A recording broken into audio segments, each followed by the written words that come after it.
Vous êtes sur DMTV, bonjour ou bonsoir, cela dépend à l'heure à laquelle vous allez nous suivre. Tout le plaisir est pour nous de savoir que vous êtes nombreux en train de suivre votre chaîne YouTube DMTV. Nous sommes heureux, d'autant que nous allons partager quelques moments d'analyse d'un sujet qui, nous l'espérons, va en tout cas vous intéresser. Vous le savez, nous sommes aujourd'hui le samedi 14 novembre 2020, une date importante pour nos léopards, pour nos fauves qui doivent affronter ce soir à 20h heure de Kinshasa les Palancas Negras d'Angola et dans le cadre de la troisième journée des éliminatoires de la CAN Cameroun 2021, une double confrontation puisque 3 jours plus tard la République démocratique du Congo ira à Luanda en Angola pour affronter pour la 4e journée le même pays, l'Angola. Alors nous voulons vous proposer une petite analyse d'avant-match, mais nous nous inspirons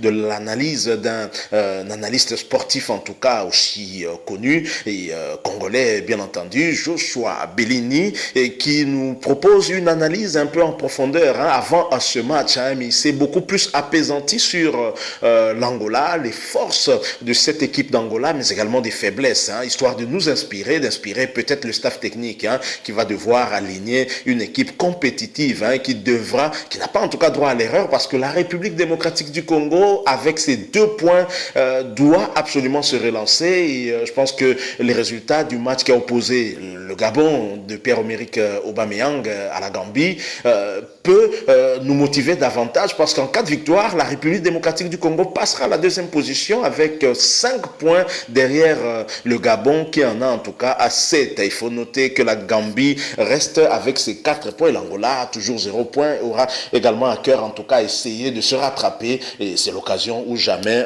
pour lui également de se repositionner dans ce groupe des éliminatoires de la Coupe d'Afrique des Nations CAN Total Cameroun 2021. Alors l'analyse de Joshua Bellini que je vous propose, ne vous fiez pas à ce nom, c'est un Congolais très connu, en tout cas au moins ceux qui sont membres des parlants des léopards sur Facebook le connaissent très bien. Il nous propose en tout cas des analyses pertinentes. J'estimais qu'on devait partager cela. J'ai suivi son analyse et c'est une analyse en tout cas sans complaisance, sans parti pris, et je pense que cette analyse objective peut nous aider en tout cas à nous faire une idée sur ce qui nous attend aujourd'hui soir à Kinshasa. Alors voilà, je commence. Joshua nous dit ceci: les Palancas Negras d'Angola ont été une nation difficile à jouer pour la République démocratique du Congo, très imprévisible dans leur jeu.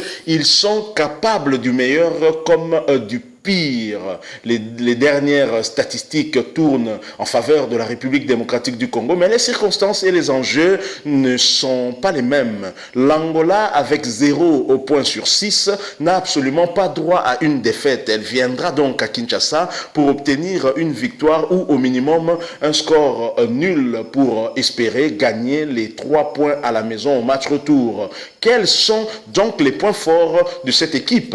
1. Une capacité athlétique et un investissement physique à chaque duel. Ils ne se lassent pas dans les efforts et gagnent beaucoup de leurs duels. 2. Un pressing constant sur le porteur de balle adverse. Ils ne reculent pas et s'engagent à 100% dans la bataille du milieu. 3. Contre le Gabon à l'extérieur, ils ont évolué en 4-4-2 avec un Geraldo et Alfredo sur les ailes. Leur milieu est bon techniquement et s'appuie sur leur pivot pour répondre présent en 2e intention. Leur latéral droit est très offensif et se retrouve souvent en bonne position de centre devant la défense adverse. 4. Ils ont une circulation de balles bien coordonnée, accompagnée de quelques gestes techniques intéressants et des mouvements assez rapides. 5. Un bon axe central avec Bastos qui sait asseoir son expérience et cadrer ses défenseurs. Voilà pour les points forts en tout cas. Et pour les points faibles, Joshua Bellini en dénombre aussi quelques-uns. Un mental assez faible, certainement dû à l'inexpérience de certains jeunes joueurs. Le collectif s'écroule quand apparaît le doute. 2. Une cassure énorme se note dans les attaquants devant et le milieu qui s'explique par un mauvais positionnement des deux milieux du terrain. Entre parenthèses, noté à plusieurs reprises. 3. Pas trop réalistes devant les buts et ils ont besoin de plusieurs occasions avant de marquer. J'espère que ce sera encore le cas face à la République démocratique du Congo. Ils réalisent un pressing haut en début, ils vont se fatiguer très vite. 4. Une incapacité énorme à défendre en contre-attaque. L'effectif se déstabilise complètement et perd ses repères tactiques et quand son adversaire utilise des contre-attaques bien placées. 5. Un système de jeu mal exploité à cause de la mauvaise gestion des joueurs qui ont tendance à trop garder le ballon et à souvent dézoner. L'analyste Joshua Bellini de se poser la question: que devrions-nous faire de cette rencontre? Malheureusement, la RDC jouera sans son 12e homme. Le public, vous le savez, le match va se jouer à huis clos. Elle en aurait eu vraiment besoin pour déstabiliser cette équipe au mental assez faible. Il faudra s'attendre à un pressing haut de la part des Angolais, une rencontre qui se disputera au milieu et qui se décidera dans la perte de concentration de l'adversaire. La République démocratique du Congo devra éviter les remises des balles aux gardiens. Elle devra aussi éviter les pertes de balles dans les zones fragiles. Surveiller les défenseurs angolais sur les phases arrêtées. Les attaquants angolais ne lâchent rien et vont jusqu'au bout de leurs actions. Il faudra hausser le rythme dans les phases offensives et ne pas se permettre d'avoir trop de milieux défensifs incapables de casser les lignes. Une fois l'équipe angolaise en confiance, on aura du mal à imposer notre jeu. Ne pas trop laisser l'axe avec Bastos monter le ballon. Il faudra garder une pression énorme sur lui, car il est le maître de cette équipe. Ne pas perdre le ballon inutilement, faire circuler le ballon et recommencer à zéro quand on n'a pas de solution. Rester patient et construire avec des phases de jeu différentes et alternées, c'est-à-dire jeu court, jeu long, frappe à distance, utiliser les ailes, élargir son champ de jeu. Évidemment, facile pour moi de parler, mais quand même, j'aurais prévenu. Voilà les derniers mots de l'analyste Joshua Bellini, une analyse objective et dont nous avons trouvé important, en tout cas, d'échanger avec vous et de partager avec vous.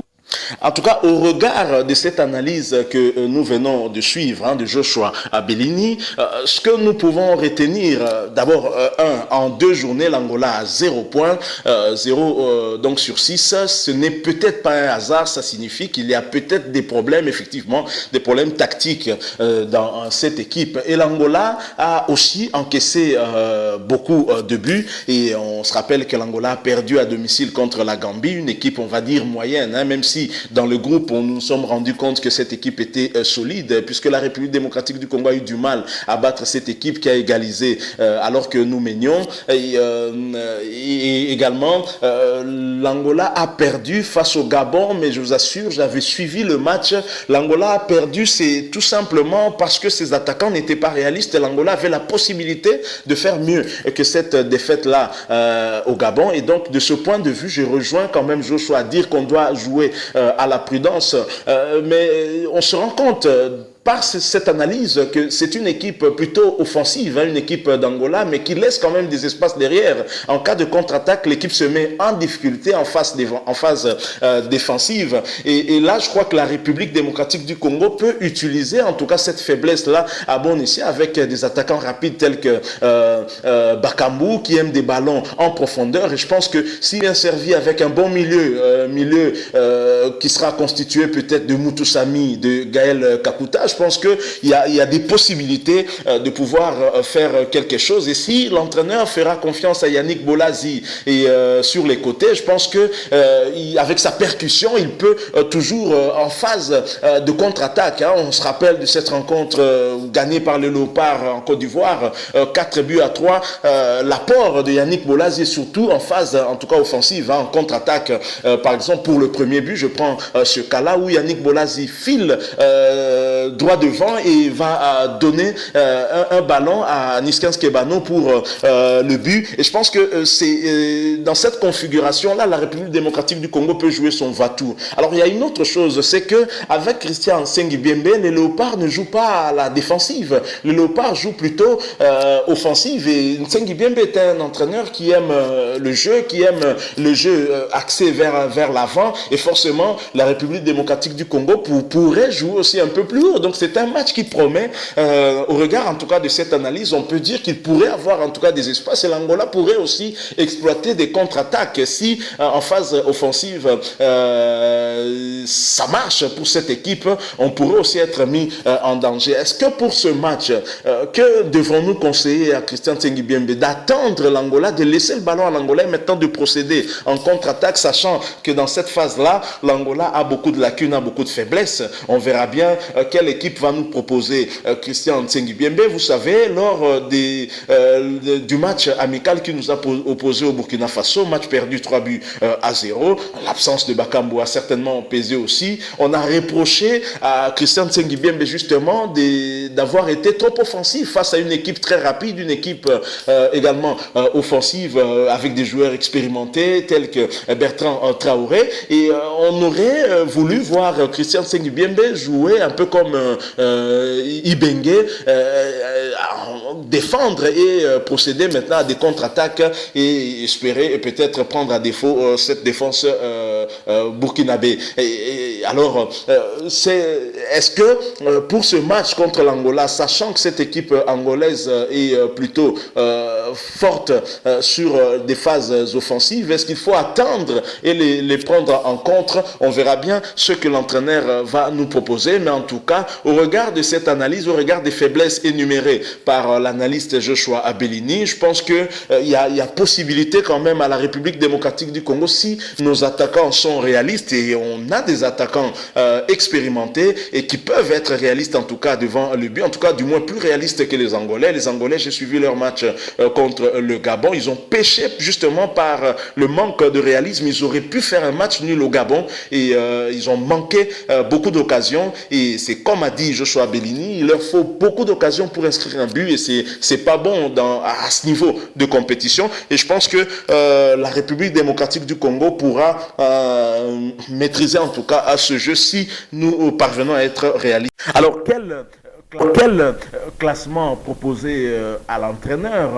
On va bien voir ce qui va se passer, mais en défense déjà, ça a peut-être peur d'être contredit, puisque Fabrice Ntakala serait forfait. On verra bien sur le côté gauche Ngonda, et dans l'axe central, vous le savez, Luindama qui a eu des pépins physiques et qui se serait blessé. On aura donc certainement un Chancel Mbemba et un ministre de la Défense, Marcel Tisserand, et sur le côté droit, bien sûr, l'incontournable Issama Mpeko. Alors sur les milieux, quel choix pour l'entraîneur? On verra bien certainement un Mutusami aux côtés de Gaël Kakuta, et avec peut-être Merveille Bopé devant la défense centrale, et sur le côté peut-être, pourquoi pas, Yannick Bolazi, et peut-être Niskans Kebano aussi, Bakambu en pointe. On verra bien quel sera le choix de l'entraîneur Christian Ntsengi Biembe, mais déjà en défense, je pense que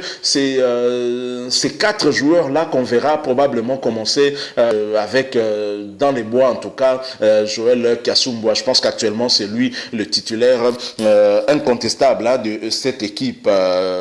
Voilà ce que nous avons quand même voulu échanger un tout petit peu avec vous à quelques heures de cette rencontre qui va opposer la République démocratique du Congo à l'Angola. Nous avons partagé avec vous l'analyse d'un analyste sportif, Joshua Abellini, une analyse pertinente et en tout cas objective. Nous pensons qu'elle pourra vous apporter éclairage par rapport aux forces et aux faiblesses des parents cache-nègres d'Angola, et notre adversaire du jour, en tout cas, à nous d'exploiter les faiblesses et de tirer des leçons de leurs forces afin de nous préparer au mieux pour éviter d'être surprise. Je rappelle que ce sera un match avec beaucoup d'engagement parce que l'Angola, avec ses 0 points, n'aura pas droit à l'erreur. Hein. En tout cas, pas plus que nous d'ailleurs, parce qu'avec 2 points, on est aussi mal en point. Si nous ne parvenons pas à gagner ce match et nous repositionner, et pour la suite, en tout cas, on aura du mal, je vous assure. Hein. La République démocratique du Congo doit absolument gagner. C'est notre souhait ici à DMTV et nous espérons que nous serons heureux ce jour. Merci. Si vous avez aimé cette analyse de Joshua Bellini et notre conclusion, laissez-nous un like, mais vous pouvez aussi nous faire part de votre point de vue, votre opinion au travers un commentaire, hein, peut-être votre équipe type pour cette rencontre. Donnez-nous votre classement et votre pronostic, pourquoi pas.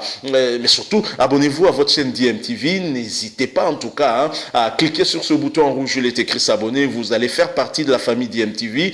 Cliquez également à cette petite cloche de notification qui apparaîtra tout de suite après que vous soyez abonné. Elle vous permettra bien entendu de ne plus rien manquer des prochaines vidéos que nous mettrons en ligne ici pour vous. Encore une fois, merci d'avoir partagé ces quelques instants avec nous. Nous savons que votre temps est très précieux. Merci en tout cas. Nous espérons revenir vers vous hein, d'ici peu avec un autre sujet qui sera tout aussi intéressant. En attendant, portez-vous bien et DMTV vous dit au revoir.